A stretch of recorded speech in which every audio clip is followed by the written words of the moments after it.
Welcome back to our YouTube channel Naukri for you. दोस्तों आज हम लोग देखने वाले हैं 17th बीपीएससी प्रीलिम्स के लिए 90 डेज प्लानर सीरीज में सामान्य विज्ञान के लास्ट वीडियो को। आज हम लोग डे 14 देखने वाले हैं। ये सामान्य विज्ञान का लास्ट वीडियो होने वाला है। दोस्तों अगर आप हमारे चैनल पर नए हैं तो प्लीज़ हमारे चैनल को सब्सक्राइब करेंगे। अगर आपको हमारी वीडियो पसंद आती है, आपको हेल्पफुल लगती है तो हमारी वीडियोज़ पर लाइक और कमेंट करना मत भूलिएगा और इसे अपने दोस्तों के साथ ज़रूर शेयर कीजिएगा। तो चलिए दोस्तों शुरू करते हैं आज के इस वीडियो को। और हाँ दोस्तों, 1 से लेकर के 13 तक के जो भी सामान्य विज्ञान के डेज हैं उनके वीडियो की जो प्लेलिस्ट है उसका लिंक इस वीडियो के डिस्क्रिप्शन में दिया गया है, आप उसे भी जाके देख सकते हैं। तो चलिए शुरू करते हैं आज के इस वीडियो को।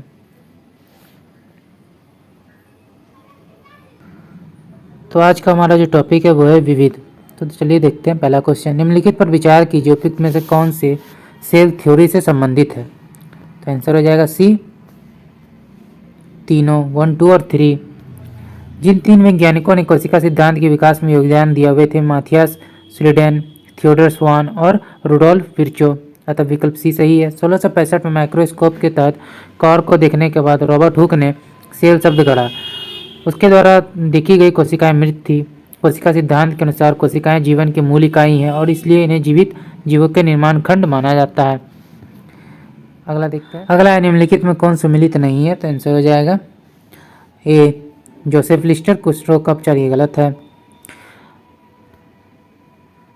जोसेफ लिस्टर एंटीसेप्टिक सर्जरी में अपने योगदान के लिए प्रसिद्ध हैं। विशेष रूप से एंटीसेप्टिक के रूप में कार्बोलिक एसिड के उपयोग की शुरुआत करने के लिए उनके काम से सर्जिकल स्वच्छता में उल्लेखनीय सुधार हुआ और ऑपरेशन के बाद संक्रमण में कमी आई। हालांकि वह कुष्ठ रोग के उपचार से संबंधित नहीं है। अन्य विकल्पों के लिए सही संबंध है बी, जोसेफ ई साल्व, पोलियो का टीकाकरण। डॉक्टर जोनान साल्क ने पोलियो का पहला प्रभावी टीका विकसित किया।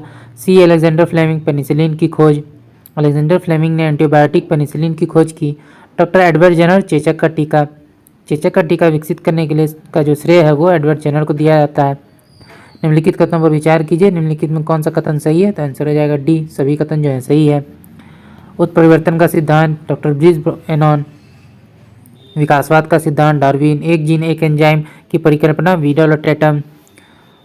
ऑपरेन अवधारणा जैकब और मोनेड।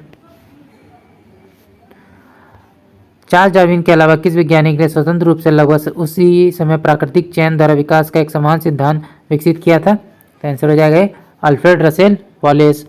अल्फ्रेड रसेल वॉलेस ने चार्ल्स डार्विन के समय स्वतंत्र रूप से प्राकृतिक चयन द्वारा विकास का एक सिद्धांत विकसित किया। 1858 में डार्विन और वॉलेस दोनों के कार्यों को उनके विचारों के समानांतर विकास को स्वीकार करते हुए लंदन की लिनियर सोसाइटी के एक संयुक्त संचार में एक साथ प्रस्तुत किया गया था। डार्विन की तरह वॉलेस ने व्यापक क्षेत्रीय कार्य किया जिसमें दक्षिण पूर्वी एशिया और मलय द्वीप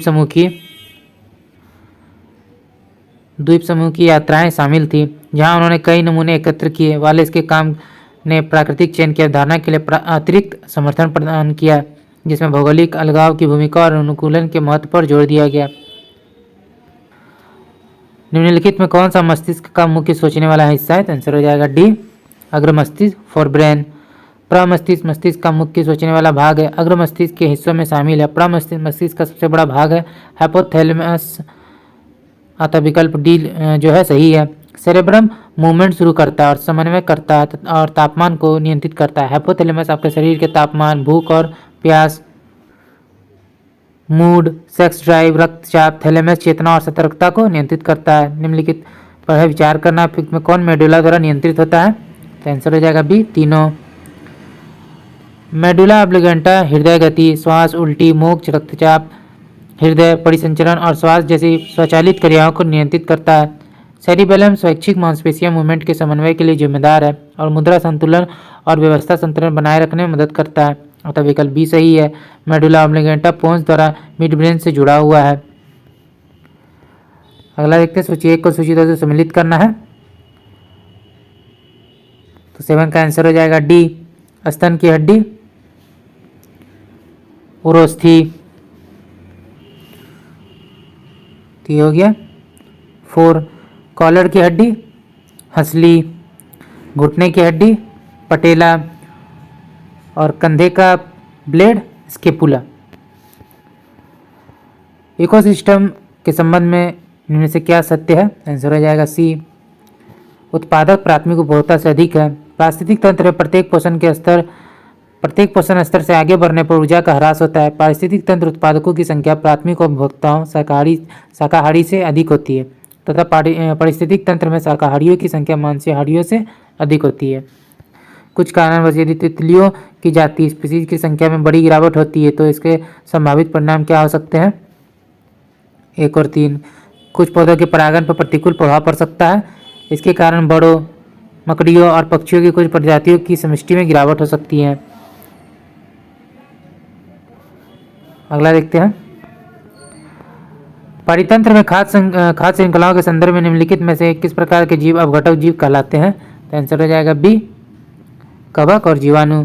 अपघटक वे जीव होते हैं जो अपक्षय या सड़न की प्रक्रिया को तेज करते हैं जिससे पोषक तत्वों को पुनः चक्रीकरण हो सके। अपघटक निर्जीव कार्बनिक पदार्थों में कार्बनिक यौगिकों में तोड़ते हैं। सूक्ष्म जीवों की एक विस्तृत किस्म जैसे फफूंद, जीवाणु, गोल कृमि, प्रोटोजोआ और केंचुआ अपघटकों की भूमिका अदा करते हैं।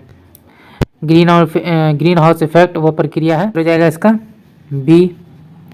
ग्रीन हाउस प्रभाव एक प्राकृतिक प्रक्रिया है जिसके द्वारा किसी ग्रह या उपग्रह के वातावरण में मौजूद कुछ गैसें उस ग्रह उपग्रह के वातावरण के ताप को अपेक्षाकृत अधिक बनाने में मदद करती है। विश्वव्यापी ताप वृद्धि के पीछे मुख्य कारण कार्बन डाइऑक्साइड गैस है जिसे ग्रीन हाउस गैस कहा जाता है। मीथेन और नाइट्रस ऑक्साइड भी इसी प्रकार की गैसें हैं। निम्नलिखित राज्यों पर विचार कीजिए। उपयुक्त राज्यों में से किसमें यह उष्णकटिबंधीय आर्द्र सदापर्णी वन होते हैं? आंसर हो जाएगा सी, अरुणाचल प्रदेश और मिजोरम। उष्णकटिबंधीय आर्द्र सदाबहार वन ऐसे क्षेत्रों में पाए जाते हैं जहाँ वर्षा 200 से 300 सेंटीमीटर के बीच होती है, जैसे पश्चिमी घाट। तो दिए गए राज्यों में अरुणाचल प्रदेश और मिजोरम में उष्णकटिबंधीय आर्द्र सदाबहार वन पाए जाते हैं, जबकि हिमाचल प्रदेश में मुख्यतः उष्णकटिबंधीय नम पर्णपाती वन, उष्णकटिबंधीय शुष्क पर्णपाती वन आदि पाए जाते हैं। सोचिए को सूची 2 से सम्मिलित करना है। तो 13 का हमारा आंसर हो जाएगा डी।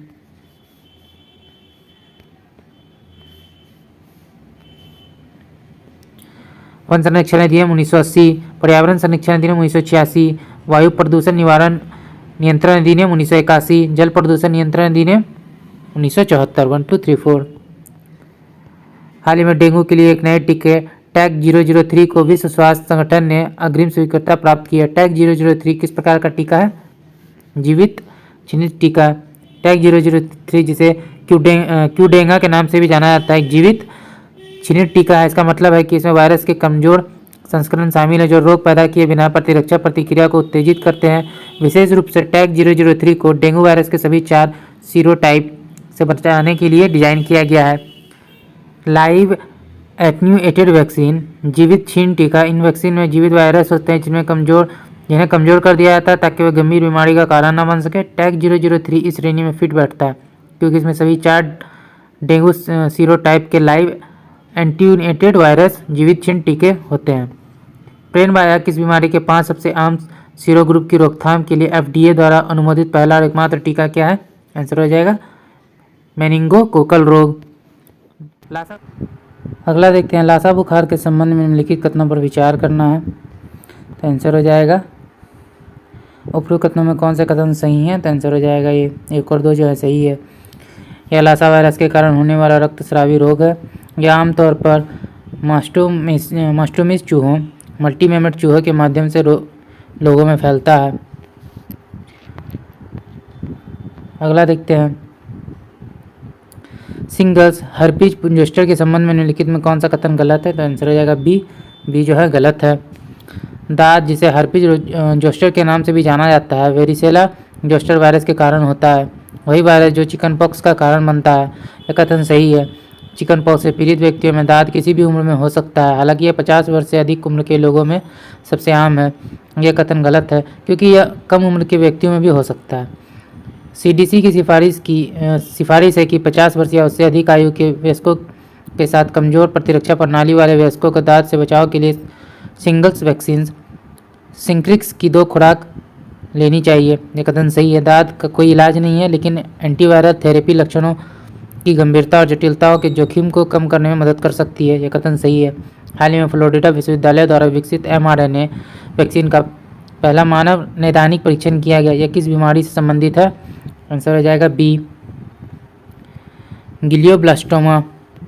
फ्लोरिडा विश्वविद्यालय द्वारा विकसित mRNA वैक्सीन का पहला मानव नैदानिक परीक्षण ग्लियोब्लास्टोमा से संबंधित है, जो सबसे आक्रामक और घातक मस्तिष्क ट्यूमर कैंसर या स्पाइनल कैंसर है। वैक्सीन ने ग्लियोब्लास्टोमा पर हमला करने के लिए प्रतिरक्षा प्रणाली को फिर से प्रोग्राम किया और मानव परीक्षणों, पालतू कुत्तों और प्री क्लिनिकल माउस मॉडल में आशाजनक परिणाम दिखाए। इसमें कणों के समूह को इंजेक्ट करना शामिल है, जो एक दूसरे के चारों ओर लपेटते हैं, प्रतिरक्षा प्रणाली को और अधिक गहराई से सचेत करते हैं। वैक्सीन रोगी की ट्यूमर कोशिकाओं का उपयोग करके एक व्यक्तिगत प्रतिरक्षा विकसित करती है। अगला देखते हैं, पारंपरिक टीकों की तुलना में mRNA टीकों का मुख्य लाभ क्या है। आंसर हो जाएगा बी। इन्हें जल्दी से उत्पादित किया जा सकता है और ये नई प्रजातियों के अनुकूल हो सकते हैं। एक्सप्लेनेशन देखते हैं, mRNA टीकों का मुख्य लाभ उनकी उत्पादन गति और अनुकूलनशीलता में निहित है। पारंपरिक टीके जैसे कि निष्क्रिय या जीवित क्षीणित टीके अक्सर जीवित रोगजनकों की खेती से जुड़ा लंबी विकास और विनिर्माण प्रक्रियाओं की आवश्यकता होती है, जो समय लेने वाली और जटिल दोनों होती है। इसके विपरीत mRNA टीकों को आसानी से उपलब्ध सामग्रियों का उपयोग करके प्रयोगशाला में सेटिंग में तेजी से संश्लेषित किया जा सकता है, जो उन्हें महामारी के दौरान तेजी से प्रतिक्रिया के लिए आदर्श बनाता है। इसके अतिरिक्त mRNA तकनीक नए वायरल स्ट्रेन या म्यूटेशन को संबंधित करने के लिए वैक्सीन फार्मूला में तेजी से संयोजन करने की अनुमति देती है। यह कोविड-19 जैसी बीमारियों से निपटने के विशेष रूप से फायदेमंद है, जहां वायरस तेजी से विकसित हो सकता है। mRNA के अनुक्रम को संशोधित करके वैज्ञानिक व्यापक री इंजीनियरिंग या नई उत्पादन सुविधाओं की आवश्यकता के बिना नए वेरिएंटों को लक्षित करने के लिए वैक्सीन को अपडेट कर सकते हैं। उत्पादन और अनुकूलन में यह लचीलापन और गति mRNA टीकों को आधुनिक प्रतीक्षा विज्ञान और सार्वजनिक स्वास्थ्य में एक शक्तिशाली उपकरण बनाती है।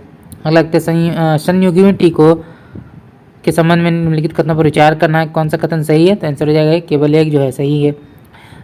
संयुग्मी टीकों का उपयोग आमतौर पर बैक्टीरिया से होने वाली बीमारियों से बचने के लिए किया जाता है।